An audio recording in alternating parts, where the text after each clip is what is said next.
आता वळूयात पुढल्या बातम्यांकडे। मंत्री जयकुमार गोरेंनी महिलेचा विनयभंग केल्याची माहिती आहे असा आरोप संजय राऊतांनी केलाय। राऊतांनंतर काँग्रेसच्या विजय वडेट्टीवार यांनीही गोरेंवर गंभीर आरोप केले आहेत। विरोधकांचे हे आरोप जयकुमार गोरेंनी फेटाळले आहेत। 2017 सालच्या या जुन्या प्रकरणात आपल्याला न्यायालयाने क्लीन चिट दिल्याचं स्पष्टीकरण गोरेंनी दिलं आहे। मंत्री जयकुमार गोरेंनी एका महिलेचा विनयभंग केल्याची माहिती असल्याचा आरोप संजय राऊतांनी केलाय। पण गोरे यांनी या प्रकरणात न्यायालयाने आपली निर्दोष मुक्तता केल्याचं स्पष्टीकरण दिलंय।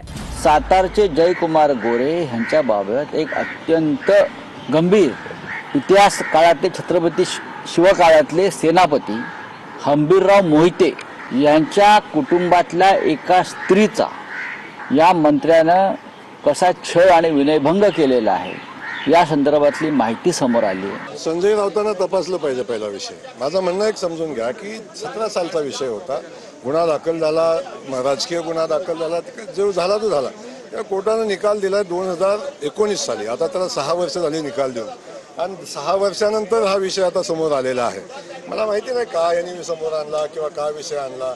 आपल्यावर राजकीय द्वेषापोटी आरोप होत असल्याचा दावा गोरे यांनी केलाय। तर या प्रकरणामागे काही नेते असल्याचं सांगत त्यांनी रामराजे निंबाळकरांवर आरोप केलाय। प्रश्न असा आहे की मी तर थकलो तर नाहीच आहे, परंतु डोकं चालतंय त्याला काय करणार?